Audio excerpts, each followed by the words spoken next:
Salam sejahtera Malaysia, denyut nadi suara rakyat bergema di channel ini. Terima kasih kerana terus bersama dalam channel ini untuk mendapatkan berita terbaru setiap hari.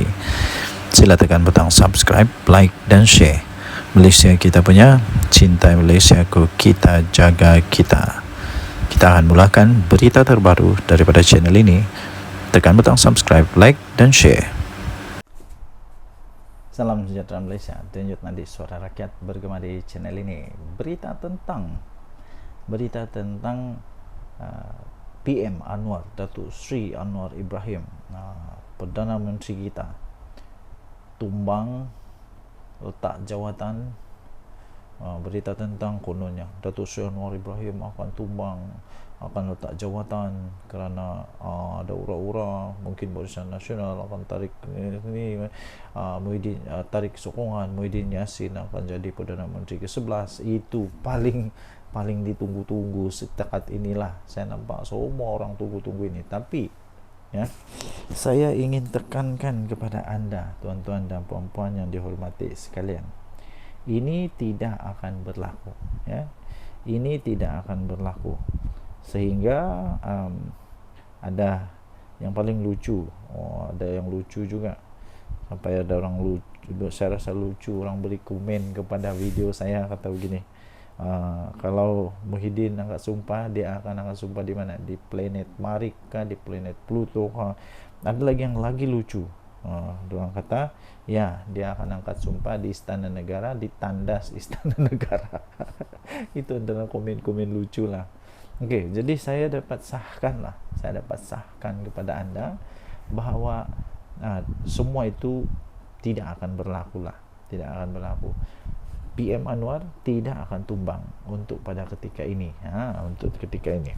Kalaupun UMNO, saya pun tidak tahu dari mana orang boleh belajar matematik salah ni. Saya pun matematik saya bukanlah cemerlang sangat, tapi saya pandai kira juga.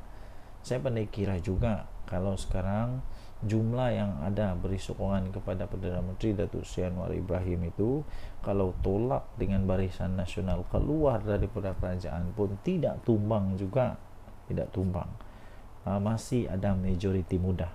Jadi tidak pasti dari mana diorang belajar ni, guru mana yang ajar, siapa yang ajar diorang ini, sehingga diorang pun percaya, kalau UMNO letak jawatan keluar daripada kerajaan, ini akan tumbang.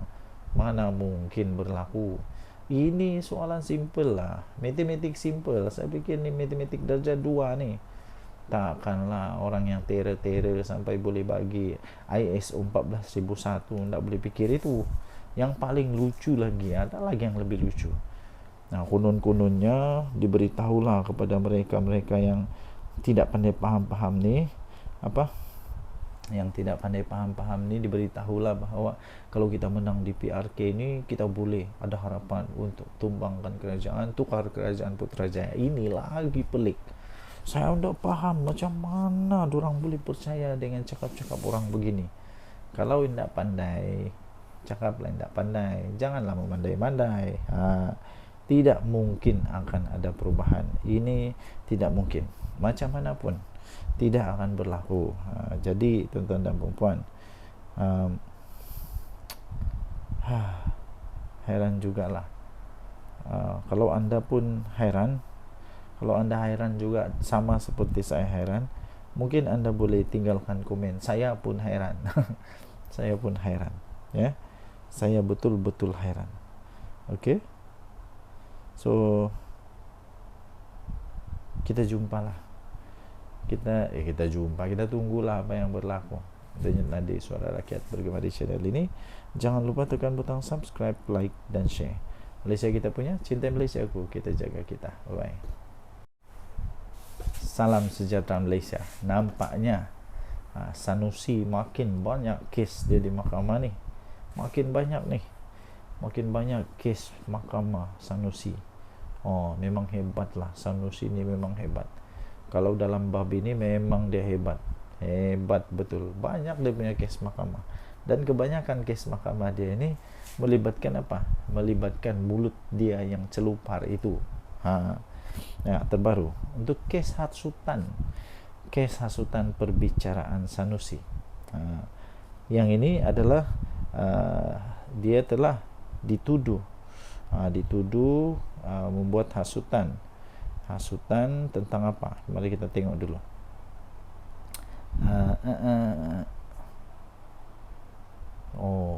Dia telah dituduh menghasut, dan hukuman dia mengikut Seksyen 4, didakwa mengikut Seksyen 4-1-B Akta Hasutan 1948, dan beliau boleh dihukum mengikut Seksyen 4-1 Akta yang sama, membawa hukuman maksimum penjara 3 tahun atau denda 5.000 atau kedua-dua. Jadi mungkin 5.000 ni sikit je lah, tak ada pun celah-celah gigi je ni kalau 5.000, tapi yang penjara tu, kalau dia kena penjara, semua dia punya hak keistimewaan boleh ditarik balik. Okey, jadi apa yang cerita tentang kes hasutan ini? Perbicaraan Sanusi ditangguhkan. Perbicaraan kes Menteri Besar Kedah Datuk Seri Muhammad Sanusi Maknor atas 2 pertuduhan menghasut yang sepatutnya bermula pada 22 Julai yang lalu telah ditangguhkan ke September depan. Pertuduhan terhadap pemimpin PAS yang kontroversi itu berhubung isu pelantikan Menteri Besar Selangor dan penubuhan kerajaan perpaduan dalam satu ceramah politik. Ini memang teruklah Sanusi kena kali ini. Siapa yang buat laporan polis? Majlis Dewan Diraja Selangor. Bukan calang-calang. Hakim Datuk Aslam Zainuddin menetapkan tarikh itu selepas pihak pembelaan Sanusi menghantar representasi terbaru kepada Jabatan Peguam Negara pada minggu lalu. Peguamnya iaitu Awang Armada Jaya Awang Mahmud berkata pihak pembelaan percaya AGC memerlukan masa untuk mempertimbang representasi itu serta meneliti perkembangan baru dalam kes berkenaan. Jika mahkamah bersetuju, saya mencadangkan penangguhan selama 2 bulan untuk pihak-pihak mendapatkan maklumat penuh dan mempertimbang representasi ini, kata kenyataan itu. Tambahnya lagi, saya mohon ditetapkan tarikh untuk pengurusan kes dalam masa 2 bulan, katanya lapor BH. AGC pada Mei yang lalu mengesahkan telah menolak representasi yang dikemukakan oleh Sanusi bagi membatalkan 2 tuduhan menghasut yang dihadapinya oleh ahli Dewan Undangan Negeri Jeneri itu. Pada 18 Julai 2023, Sanusi yang juga pengerusi Perikatan Nasional PN Kedah mengaku tidak bersalah di Mahkamah Session Selayang atas 2 pertuduhan berkenaan. Kes itu kemudian dipindahkan ke Mahkamah Tinggi Shah Alam 1 Februari yang lalu untuk dibicarakan. Ketua Pengarah Pilihan Raya PAS itu juga mengemukakan representasi kepada AGC untuk membatalkan 2 pertuduhan dihadapinya, tetapi representasi itu ditolak. Mahkamah sebelum ini telah menetapkan 23, 29 dan 30 hari bulan serta 5, 6, 9, 12. Salam sejahtera Malaysia. Denyut nadi suara rakyat bergema di channel ini. Belum pun bermulanya kempen untuk PRK negeri, adun negeri, sudah ada keyakinan besar daripada kerajaan perpaduan bahawa tempat ini bakal dirampas oleh kerajaan perpaduan. Adakah mereka boleh mengalahkan PAS Bersatu Perikatan Nasional di Dunegiri? Tinggalkan komen anda. Okey. So, siapa yang sangat sangat yakin bahawa PAS akan kalah atau Bersatu akan kalah di sana, tidak lain tidak bukan bekas orang besar PAS sendiri, bekas orang besar PAS sendiri, yang memang sudah tahu selok belok PAS macam mana, yang sudah tahu permainan politik PAS macam mana. Akhirnya dia kata yakin kerusi Dun Negeri milik perpaduan. Ini dari harapandaily.com juga bertarikh 22 Julai. Amanah yakin kerusi Dun Negeri milik perpaduan. Presiden Amanah Datuk Seri Muhammad Sabu optimis kerusi Dewan Undangan Negeri Dun Negeri mampu ditawan oleh kerajaan perpaduan. Saya tidak kisahlah siapa yang menang sebenarnya, tapi saya suka kalau kerajaan perpaduan menang. Kenapa? Supaya nanti ada cukup pembangkang bertambah pembangkang di Dewan Undangan Negeri di mana tempat negeri ni, di Kelantan kalau tidak silap. Kenapa? Supaya adalah semakin bagus, semakin padulah, semak dan imbang untuk kerajaan Kelantan. Tidaklah tiada yang bangkang, tiada yang sokong, nanti semua sokong saja. Jadi katanya Pakatan Harapan melancarkan jentera seawal mungkin, bertujuan untuk membolehkan gerak kerja disusun dengan kemas dan mantap. Dia kata, supaya apabila masuk tempo berkempen nanti, kita dapat bergerak seiring dengan parti-parti komponen dalam kerajaan perpaduan bagi memastikan kemenangan. Jentera pilihan raya PH Kelantan telah pun dilancarkan, dan saya yakin dengan gerak kerja Barisan Nasional, kerusi negeri ini mampu dimenangi semula, dia kata. Saya ucapkan syabas dan tahniah kepada seluruh jentera pilihan raya PH Kelantan atas kesiapsiagaan ini, katanya. Suruhanjaya Pilihan Raya SPR telah menetapkan hari penamaan calon dan pengundian awal PRK negeri masing-masing pada 3 Ogos dan 13 Ogos. Jadi manakala 17 Ogos sebagai hari mengundi, kerusi Dun Negeri menjadi kosong selepas Speaker Dewan Undangan Negeri Kelantan, Datuk Muhammad Amar Nik Abdullah, telah mengumumkan kekosongan selepas adun, iaitu Muhammad Azizi Abu Naim digugurkan keahliannya oleh Bersatu pada 13 Jun yang lalu. Pada 18 Julai lalu, BN Kelantan mengumumkan Ketua Pemuda UMNO Negeri, iaitu Muhammad Azmawi Fikri Abdul Ghani sebagai calon PRK Dun Negeri. Kali ini Ketua Pemuda UMNO Negeri, UMNO lawan Bersatu kali ini. Tapi Bersatu entah aku pun tak tahu, tak faham juga kenapa Bersatu tak berani pakai lambang sendiri, kenapa Bersatu tak berani pakai lambang Perikatan Nasional, tapi pun mau pinjam juga lambang PAS. Takut kalah. Takkanlah takut kalah, kan Bersatu kuat. Buktikanlah tanpa terlalu terlalu berharap sangat dengan PAS pun boleh menang. Ini terpaksa pula pakai terpaksa pula pakai logo daripada PAS. Entah kenapa. Mungkin anda tahu, tinggalkan komen.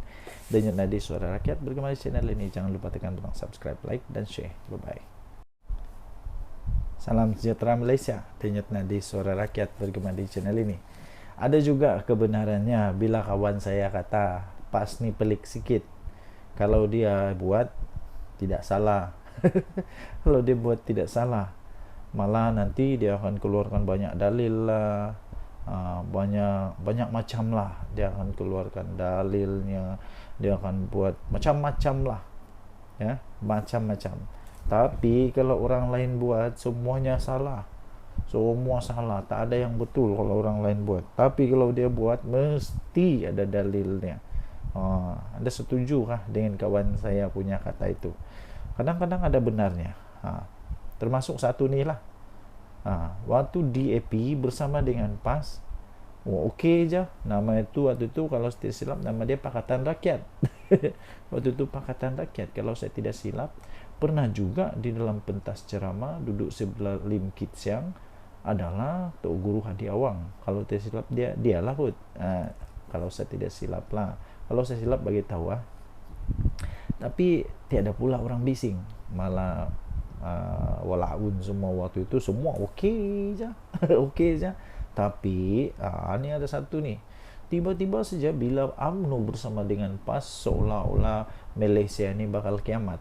Seolah-olah Malaysia ni bakal hancur lah, musnah lah, macam-macam lah. Tiada pula PAS DAP bising, tapi UMDAP semua bising. Ini Ketua UMNO Labuan kasih tempelak dengan kau punya PAS. Jadi walaupun sekalian, apa pula kata anda? Kenapa dulu PAS bersama DAP okey je? Okey je. Tapi sekarang UMNO dan DAP tak boleh bersama. Ketua UMNO Labuan Muhammad Rafi Ali Hassan telah timbul, telah muncul, tampil menempelak golongan yang bising sangat dengan kerajaan UMNO DAP atau UMDAP dalam kerajaan paduan. Katanya keputusan menjalinkan kerjasama itu bukannya disebabkan anak murid mau mengikut cakap guru. Sebaliknya ia untuk menyelamatkan parti. Katanya keputusan kita bersama dengan kerajaan perpaduan bukan pada waktu zaman kami bersetuju kerana menghormati titah daripada di-Pertuan Agong dan untuk menyelamatkan negara yang tiada kerajaan. Kemudian dia kata, kita bergabung dengan DAP ini selepas pilihan raya umum, bukan sebelum pilihan raya. Betul atau tidak? Betul lah. Mana ada UMNO jadi geng kepada Pakatan Harapan, terutamanya DAP dalam pilihan raya? Tidak. Tapi hanya sanggup bekerjasama dengan DAP selepas Agong mengeluarkan titah. Jadi menghormati titah Agong dan untuk menyelamatkan kerajaan Malaysia supaya ada kerajaan memimpin. Jadi UMNO bersamalah dengan DAP. Dulu PAS bersama dengan DAP, kenapa? Apa alasannya pula? Tapi waktu PAS dan DAP bersama dengan DAP, adakah orang bising? Adakah pemuda UMNO bising? Soal beliau dalam satu video di TikTok UMNO Labuan. Muhammad Rafi turut mengimbas kembali tentang PAS dan DAP yang pernah duduk serumah. Duduk serumah satu ketika dulu. Itu bila? Tahun 2004. Mungkin sudah lupa, mungkin Tok Guru Adi Awang sudah lupa, kesian dia. Mungkin juga Walaun pun sudah lupa, mungkin juga Walang Tit pun sudah lupa, mungkin juga orang-orang PAS ni cepat lupa. 2004 sudah lama. Tahun 2004, 2008 PAS duduk satu rumah dengan DAP. Tidur satu bantal, susun strategi mau kalahkan UMNO Barisan Nasional. Ada orang bising. Ada keluar perkataan PAS DAP? Tak ada. 2018 bersedap waktu bersatu dengan PAS, ada orang bising. UMDAP semua orang bising. Yang paling bising kita pula adalah UMNO yang paling bising daripada yang di luar. Yang paling bising kita pula dalam UMNO yang paling bising daripada orang di luar. Tempelak beliau lagi. Jadi tuan-tuan dan puan-puan yang dihormati sekalian, itulah yang terjadi. Sila tinggalkan komen. Untuk mendapatkan berita atau cerita lengkap tentang ini, anda boleh masuk di dalam harapandaily.com. 22 Julai tajuk dia, tiada pula PAS DAP, tapi UMDAP semua orang bising. Tempelak ketua UMNO Labuan. Kita jumpa lagi. Bye bye. Salam sejahtera Malaysia. Denyut nadi suara rakyat bergema di channel ini. Sebelum kita teruskan, saya nak minta tolong untuk anda tinggalkan komen. Adakah anda suka kerajaan yang ada sekarang ini? Tinggalkan komen juga apa pendapat anda dengan pembangkang yang ada sekarang ini. Adakah pembangkang ini betul-betul jujur? Adakah pembangkang ini betul-betul ikhlas hatinya? Adakah mereka betul-betul orang kata suci, murni, mulus, tak ada dosa dan sebagainya? Anda boleh tinggalkan komen anda, tapi janganlah mengutuk-ngutuk ya, jangan memfitnah, jangan mengutuk, jangan juga keluarkan kata-kata yang tak baik. Anda boleh komen. Okey, so terbaru ada satu pendedahan yang cukup dahsyat. Ini cukup dahsyat. Saya fikir pemimpin PN ini akan bingung, pening kepala jugalah. Soalnya biasalah, siapa yang nak masuk politik, mau tidak mau kamu akan jadi sasaran, akan jadi sasaran kepada paparazi. Dulu paparazinya hanya wartawan tahu. Sekarang paparazinya bukan hanya wartawan, malah seluruh netizen akan jadi paparazi. Malah paparazi dari netizen itu lebih hebat. Kadang-kadang lebih hebat daripada pemberita sekalipun. Terbaru ini ada satu pendedahan terbaru ya, tuan-tuan dan puan yang dihormati sekalian. Kereta hebat betul. Tapi sebelum itu saya mau tanyalah, apa ini maksud zuhud ini? Apa maksud zuhud ini? Sampai saya pun tidak tahu apa ini zuhud. Maklumlah, saya ini budak baru belajar, jadi ada istilah-istilah yang tidak pernah dengar. Contoh yang saya pernah dengar ni zuhud. Apa ini zuhud? ZUHUD, zuhud. Ramai teruja lihat koleksi kenderaan zuhud pemimpin PN ini. Oh, ini daripada harapandaily.com. Tarik dia 23 Julai. Ini dia. Oh, gambar dia. Ui, cantik gila kereta ni. Kereta Ford. Tular sejumlah banyak ni. Sejumlah koleksi kenderaan, bukan kelas maharin, yang dikaitkan dengan seorang pemimpin Perikatan Nasional. Keupayaan pemimpin berkenaan dalam memiliki kenderaan-kenderaan terbabit telah mengundang persoalan, sehingga ada yang mengaitkan dengan Suruhanjaya Pencegahan Rasuah Malaysia SPRM. Menurut perkongsian daripada seorang pengguna X, dulunya Twitter, sekarang X, iaitu @saiful_adn, dapat dilihat kereta dan motosikal berkuasa tinggi itu yang juga memiliki nombor pendaftaran kenderaan yang cukup istimewa. Gambarnya ini. Itu. Semakan daripada Harapan Daily mendapati bagi model motosikal otomatik AT di bawah siri Honda X ADV yang terpampang di media sosial itu, harganya itu bermula daripada Rp63.299. Ini bukan motosikal kelas maharin. Mungkin dia ada business code. Susulan itu rata-rata menyindir sikap zuhud pemimpin berkenaan, malah mencadangkan penduduk di negeri yang dikuasai PN itu bersepakat membaca doa kunut nazilah. Tidak kurang juga yang secara sinis berkongsi gambar penyokong pembangkang yang umum di Lalualaun hanya mampu menunggang motosikal kapcai sambal menjual akhbar rasmi PAS Haraka. Salam sejahtera Malaysia. Masih lagi misteri sampai sekarang ya tuan-tuan dan puan-puan. Apa sebenarnya yang terjadi di antara PAS dengan Mat Sabu? Sebab Mat Sabu kan dulu orang kuat PAS. Kenapa dia sanggup untuk tinggalkan PAS dan kemudian dia tubuhkan parti yang disebut sebagai Parti Amanah? Jadi ramai orang nak tahulah apa sebenarnya yang berlaku, apa rahsia di sebaliknya. Mungkin anda tahu salah satu rahsia itu, anda boleh tinggalkan di ruang komen. Apa sebenarnya terjadi di antara PAS dan Mat Sabu, Menteri Pertanian kita sekarang? Apa sebenarnya yang terjadi? Dan sekarang ini ada satu artikel yang saya ingin kongsikan kepada anda. Tajuknya, Tinggalkan PAS dan Mewujudkan Amanah, Langkah Bijak Mat Sabu, 23 Julai 2024 oleh Akmal Manaf. Seorang TikTokers yang dikenali sebagai Abang Botak menyifatkan tindakan Presiden Amanah Datuk Seri Muhammad Sabu meninggalkan PAS pada satu ketika dahulu sebagai keputusan yang tepat lagi bijaksana. Ini kerana katanya pencapaian demi pencapaian yang telah ditunjukkan oleh Muhammad, atau lebih dikenali sebagai Abang Mat, dalam mengemudi kementeriannya, yaitu Kementerian Pertanian dan Keterjaminan Makanan KPKM. Kata TikTok itu memang berbaloi guys.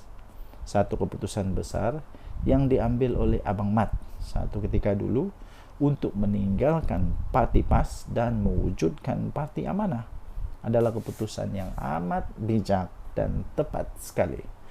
Adakah anda setuju dengan kalimat itu? Jika anda setuju, anda tinggalkan komen. Bagus jugalah. Abang Mat yang menjadi Menteri Pertanian dan Keterjaminan Makanan pada hari ini telah pun menampakkan hasil yang cukup baik dan memberi manfaat kepada seluruh rakyat Malaysia ketika kita memerlukan seorang pemimpin yang telus dan bekerja kuat. Jadi harap-harap lepas ni Mat Sabu dapatlah ISO 14001 Bukan setakat orang Semenanjung saja mendapat manfaat daripada inisiatif KPKM ini. Malahan rakyat Sabah turut mendapat limpahan dan merasa manfaat tersebut. Puji lelaki itu kepada Muhammad. Betul tak betul? Saya rasa betul. Saya orang Sabah, Saya pun sendiri nampak bagaimana orang-orang petani-petani di Sabah mendapat manfaat daripada inisiatif-inisiatif kementerian daripada Mat Sabu. Memang terbaik. Malah dalam video yang sama, lelaki itu juga turut menyebut tentang gerak kerja daripada Muhammad yang juga adalah ahli parlimen dari Kutaraja itu. Katanya hari ini YB Mat Sabu menyatakan begitu optimis untuk mendapatkan dana tambahan bagi menambah baik sistem pengairan di jelapang padi di mana? Di Kota Belud, di Sabah tau. Di mana akan mencapai sasaran 10 tan pengeluaran padi, yang mana berlaku sekarang peningkatan 2 hingga 4 tan per hektar per musim. Dengan dana tambahan itu dapatlah diperluaskan lagi program SBB Smart Sawah. Ini yang telah terbukti hasilnya yang begitu memberangsangkan. Ini kita pujilah Abang Mat kerana berani meninggalkan parti PAS suatu ketika dulu dan hari ini dapat menabur bakti dan memberi manfaat kepada semua rakyat Malaysia. Steady Abang Mat, salut, kata lelaki itu sebelum mengakhiri videonya. Saya setuju. Antara banyak-banyak yang saya setuju, ini saya setuju. Kerana apa? Di Sabah sendiri kita boleh nampak ni semua orang di Sabah, terutama di tempat saya, sedang sibuk dengan mengurus padi, mengurus insentif, mengurus macam-macam urusan. Kenapa? Adalah adanya bantuan-bantuan yang sangat baik daripada kerajaan. Kerajaan yang dulu pernah buat, ada yang dia pernah buat, ada yang dia tak pernah buat. Ada yang buat semacam melepas batuk di tangga, cakap saja, janji saja, tapi pelaksanaan tidak. Sekarang sudah nampak pelaksanaan. Denyut Nadi, suara rakyat bergema di channel ini. Jangan lupa tekan butang subscribe, like dan share. Malaysia kita punya, cintai Malaysiaku, kita jaga kita. Bye-bye. Salam sejahtera Malaysia. Denyut Nadi, suara rakyat bergema di channel ini. Tuan-tuan dan puan-puan yang dihormati sekalian, ada satu tajuk artikel berita yang cukup mengejutkan saya. Anda tinggalkan komen apa pendapat anda dengan tajuk berita ini, yaitu PAS sedang diperalatkan bersatu. Betulkah bersatu sedang memperalatkan PAS? Betulkah bersatu sedang tunggang PAS? Tapi kalau betul, takkanlah PAS tak sedar. Takkanlah PAS terus membiarkan dia diperalatkan oleh bersatu untuk kepentingan politik bersatu. Takkanlah orang-orang bijak macam Hadi Awang, macam Tuan Guru Tuan Ibrahim Tuan Man, ya kan, sampai bagi sijil ISO, mesti orang yang hebat, pandai, bijak. Takkanlah mereka tak sedar mereka sedang diperalatkan kalau betul PAS sedang diperalatkan oleh bersatu. Nah, ini daripada Harapan Daily. Walaupun Muhyiddin pernah berkata maksud PAS itu adalah parti ajaran sesat. Dulu Muhyiddin pernah cakap rupanya. Mahathir mengkritik PAS. Punca berlaku peristiwa Mamali. Wan Ahmad Faisal pula pernah berkata penyokong PAS bodoh. PAS tetap menerima mereka. Ini satu ketika dulu. Mungkin sudah dilupakan, tapi orang-orang di Malaysia tidak akan lupa itu. Sebab kenapa? Dirakam, ditulis di newspaper, di YouTube mungkin pun ada. Ketika Muhyiddin Yassin kata apa? Ketika dia kata PAS itu parti ajaran sesat. Ketika waktu Mahathir mengkritik PAS, kononnya punca peristiwa Mamali. Kemudian Wan Ahmad Faisal pula pernah kata penyokong PAS ni bodoh. Jadi sekarang siapa yang bodoh? Ini lucu. Sedangkan walaupun Datuk Seri Anwar Ibrahim tidak pernah menyesatkan PAS, DAP pun tidak pernah memperbodohkan penyokong PAS atau membodohkan penyokong PAS. Amanah pun tidak pernah pun untuk membinatangkan PAS. Ketiga parti ini tetap dianggap musuh. Entah tiba-tiba Mahathir jadi kawan, Ahmad Faisal yang kata penyokong PAS bodoh tu pun jadi kawan, Muhyiddin yang kata PAS itu maksudnya parti ajaran sesat pun jadi kawan. Sebenarnya Muhyiddin sangat licik dalam permainan politik. Muhyiddin menggunakan Tun Mahathir untuk menjatuhkan Tun Abdullah Badawi, sehingga Pak Lah menzahirkan duka cita sikap Muhyiddin itu di pentas terbuka. Kemudian Muhyiddin cuba menjatuhkan Najib, kononnya kes 1MDB. Sebelum dijatuhkan, Najib telah pun bertindak lebih awal menjatuhkan Muhyiddin daripada kerusi timbalan Perdana Menteri. Tidak berputus asa, Muhyiddin sanggup menyembah Anwar di penjara. Ihsan Anwar merestukan Bersatu untuk bersama dengan Pakatan Harapan. Selepas PH berjaya memenangi PRU14, Muhyiddin mengkhianati Mahathir dan Anwar. Akhirnya dia menjadi Perdana Menteri. Sebenarnya Bersatu tidak pun mampu untuk memenangi satu pun kerusi tanpa PAS. Jika tidak percaya, cubalah PAS ambil sikap lepas tangan untuk PRK Negeri. Bersatu akan kena TKO, confirm plus guarantee. Ketika Muhyiddin menjadi Perdana Menteri, dia tidak lantik timbalan Perdana Menteri dari PAS. Malah Muhyiddin tidak pun mempercayai ulama PAS untuk memegang portfolio Menteri Agama. Mungkin Muhyiddin masih yakin kenyataannya bahawa PAS ini bermakna parti ajaran sesat. Tapi bila dah jadi kerajaan, Bersatu pula yang banyak bolot jawatan penting dalam kabinet. Manakala PAS hanya diberi jawatan berportfolio rendah dan jawatan pengerusi GLC saja. Bahkan semasa Muhyiddin Yassin jadi Perdana Menteri pun, dia lantik Ismail Sabri dari UMNO sebagai TPM. Sedangkan UMNO bukannya sebahagian daripada Perikatan Nasional. Mengapa tidak dilantik calon daripada PAS? Dan berbagai skandal mahkamah memimpin pemimpin-pemimpin daripada Bersatu, dari presiden hingga naib presiden mereka yang melibatkan anak dan menantu, dilihat PAS menjadi tukang cuci dosa-dosa tersebut. Saya tertarik dengan ulasan veteran daripada UMNO, Mustafa Yaakob, yang Bersatu, yang menyifatkan Bersatu ini tidak mampu bertanding atas kekuatan sendiri, tetapi terpaksa menumpang kekuatan sekutunya, yaitu PAS. Bersatu terpaksa pula menggunakan logo PAS untuk bertanding di PRK Dun Negeri yang akan diadakan 17 Ogos ini. Bersatu tak berani menggunakan logo sendiri atau logo Perikatan Nasional di Negeri. Sebab mereka tahu pengundi PAS tidak akan mengundi calon Bersatu. PAS dan PN hanyalah kuda tunggangan Bersatu, di mana mereka digunakan untuk menggerakkan jentera bagi pihak Bersatu. Maklumlah, Bersatu bukannya ada kekuatan jentera pun. Nampak tak betapa hinanya kedudukan PAS dalam PN? Eloklah PAS tunggang agama, Bersatu pun tunggang PAS, kata tulisan ini. Okey, jadi anda boleh baca ini di di harapandaily.com 23 Julai 2024, ditulis oleh Norman Radzwan.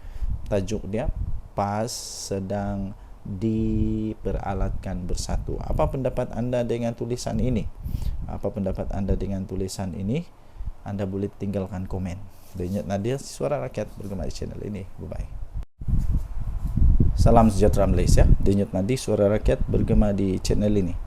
Sejak sekian lama orang bertanya-tanya, betulkah UMNO akan keluar dari kerajaan ni? Betulkah kerajaan ini akan tumbang kalau UMNO keluar? Soalan itu pertama. Betulkah UMNO mau keluar dari kerajaan? Betulkah Zahid Hamidi akan bawa semua MP dia, semua menteri dia letak jawatan dan jadi pembangkang? Betulkah? Yang kedua ialah betulkah bahawa mereka akan letak jawatan semua menteri-menteri UMNO? Ingat, UMNO tidak kuat macam dulu ya. UMNO bukan macam dulu lagi. Pernah dulu, kalau anda masih ingat, saya pun masih ingat, waktu itu saya sudah cukup dewasa. Sekarang ni dah 40 lebih umur, jadi sudah cukup dewasa lah. Cukup dewasa. Waktu itu ada istilah begini. Waktu ketika UMNO masih kuat, ada istilah kata begini, apapun yang UMNO letak batu kah, letak kayu kah, letak apa sajalah diletak di mana-mana.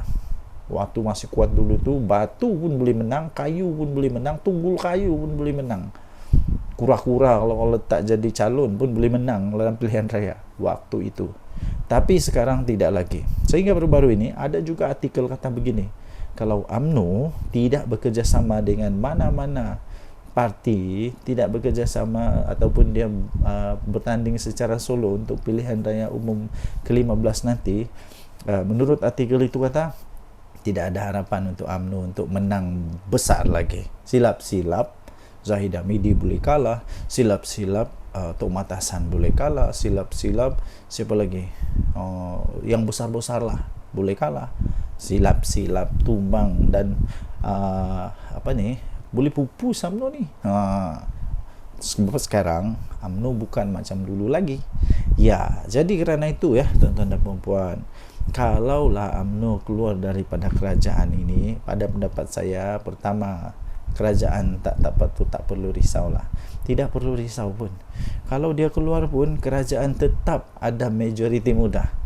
Kerajaan Madani ini, Datuk Seri Anwar Ibrahim, tetap ada majoriti muda dan belum tumbang. Tapi ya, dapat disahkan tidak ada lagi majoriti 2/3. Risikonya kepada Datuk Seri Anwar Ibrahim hanya satu, iaitu ketika pembentangan rang undang-undang pembekalan. Kalau tidak ada sokongan, dia mungkin terpaksa letak jawatan. Tapi untuk kata otomatik kerajaan Madani tumbang itu tidak mungkin berlaku. Ya. Jadi menteri-menteri UMNO saya fikir tidak akan begitu mudah untuk meletak jawatan. Bukan mudah, lagipun ramai orang lagi berbaris menunggu. Kalau semua menteri UMNO keluar, bagus jugalah.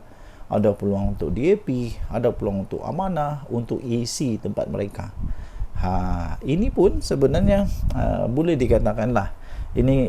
dikatakan hasil daripada persefahaman yang baik dalam kerajaan perpaduan. Walaupun UMNO taklah besar mana kemenangan dia, tidak macam dulu, maksud saya tidak macam dulu kemenangan itu, tapi mereka tetap dihargai oleh kerajaan yang ada sekarang, sampai mereka tetap diberikan banyak jawatan dalam kerajaan. Timbalan Perdana Menteri dari mana? Timbalan Perdana Menteri daripada UMNO, yang sepatutnya boleh sahaja daripada DAP, tetapi kerana strategi politik menunjukkan bahawa mereka ini sefahaman, ada perpaduan, maka okeylah, bagilah dekat Datuk Seri Zahid Hamidi.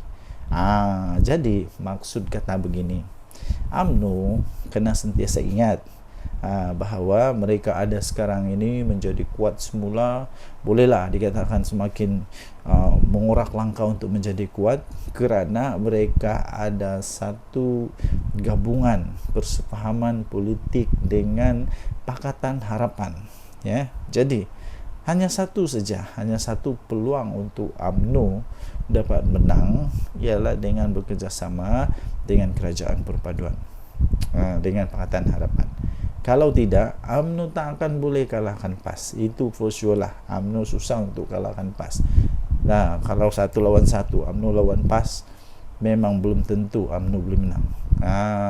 Okay? Walaupun di tempat DAP, walaupun di tempat yang di tempat yang bukan PAS yang menguasa. Apa pendapat anda? Sila tinggalkan komen. Denyut Nadi Suara Rakyat bergema di channel ini. Bye-bye. Salam sejahtera Malaysia, Denyut Nadi Suara Rakyat bergema di channel ini. Okey, tuan-tuan dan puan yang dihormati sekalian, sepanjang beberapa hari ini, perkara yang amat hangat di seluruh berita ataupun semua penganalisis pengulas politik ialah tentang di mana adanya konon-konon lah, ura-ura lah, konon lah, cerita kabar angin lah, yang mengatakan MCA dan MIC keluar daripada Barisan Nasional. Tuan-tuan dan puan-puan yang dihormati sekalian, itu hanya berita kabar angin.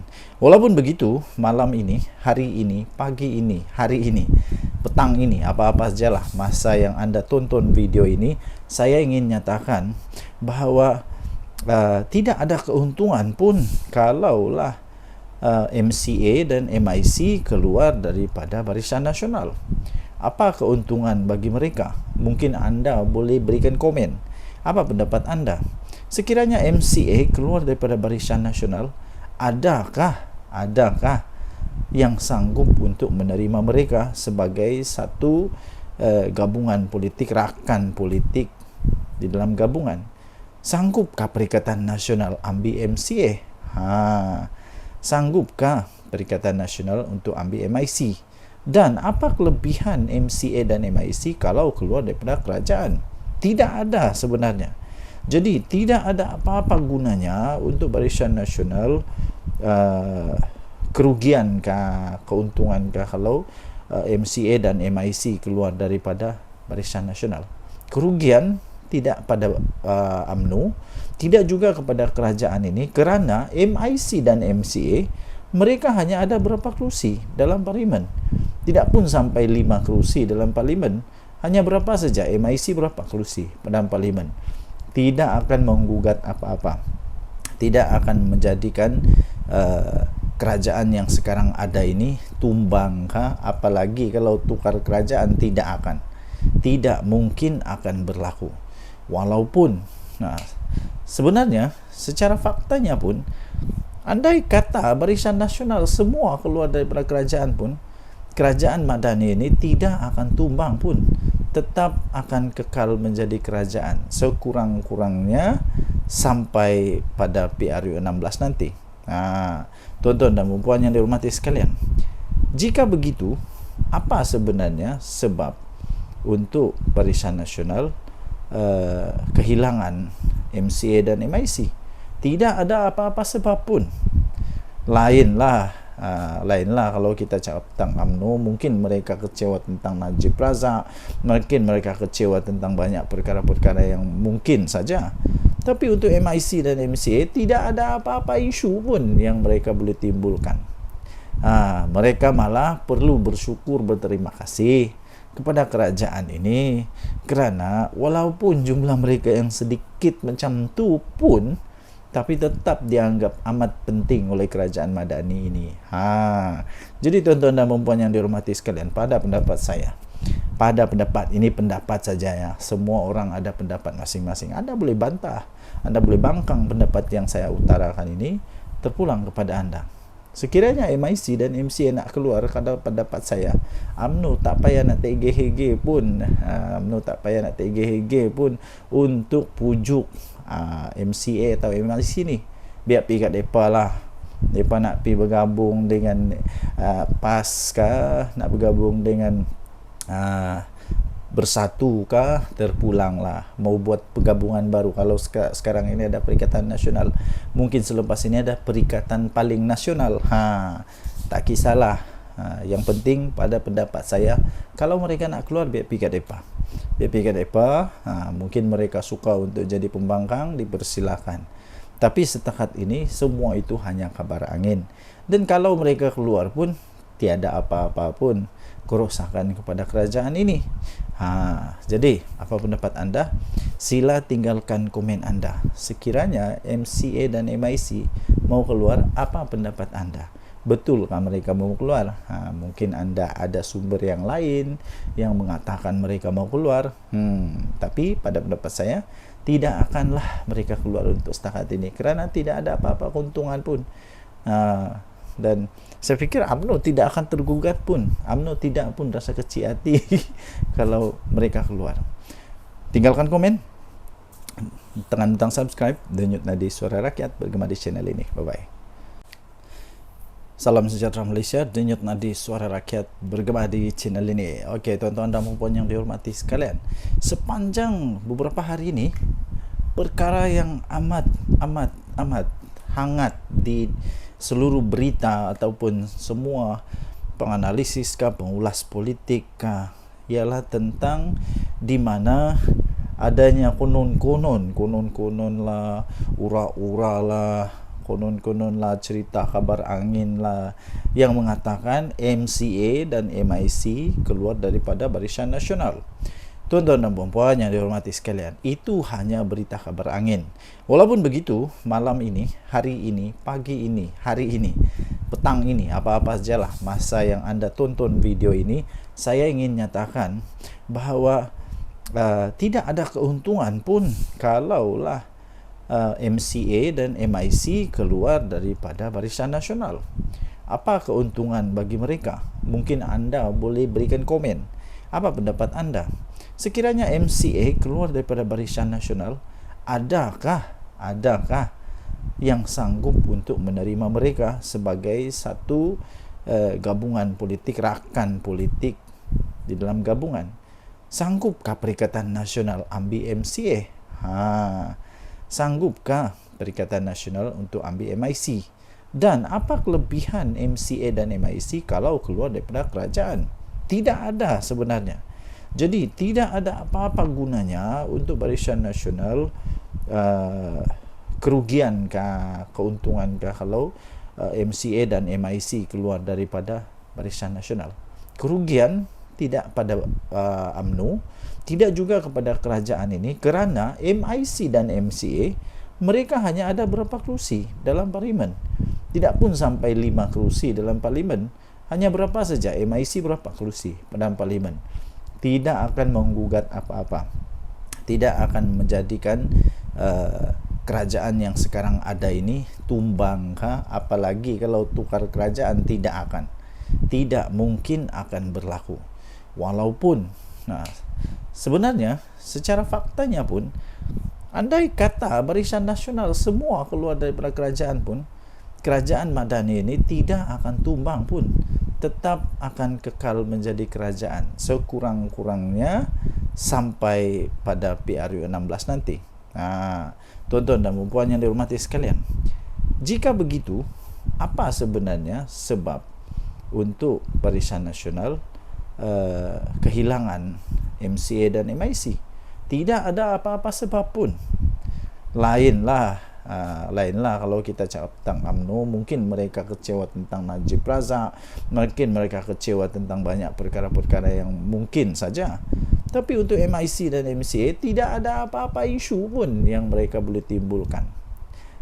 Mereka malah perlu bersyukur, berterima kasih kepada kerajaan ini, kerana walaupun jumlah mereka yang sedikit macam tu pun, tapi tetap dianggap amat penting oleh kerajaan Madani ini.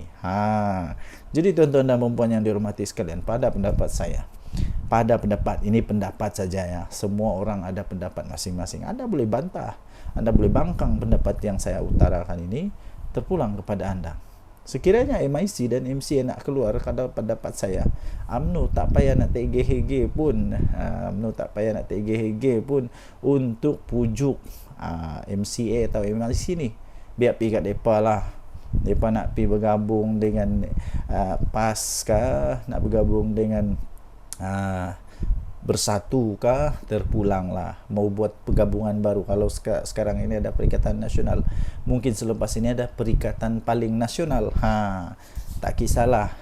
Yang penting pada pendapat saya, kalau mereka nak keluar, biar pergi kat mereka. Mungkin mereka suka untuk jadi pembangkang, dipersilakan. Tapi setakat ini semua itu hanya kabar angin. Dan kalau mereka keluar pun, tiada apa-apa pun kerosakan kepada kerajaan ini. Jadi apa pendapat anda? Sila tinggalkan komen anda. Sekiranya MCA dan MIC mau keluar, apa pendapat anda? Betulkah mereka mau keluar? Mungkin anda ada sumber yang lain yang mengatakan mereka mau keluar. Tapi pada pendapat saya, tidak akanlah mereka keluar untuk setakat ini, kerana tidak ada apa-apa keuntungan pun. Dan saya fikir UMNO tidak akan tergugat pun. UMNO tidak pun rasa kecil hati kalau mereka keluar. Tinggalkan komen, tekan butang subscribe, denyut nadi Suara Rakyat bergema di channel ini. Bye-bye.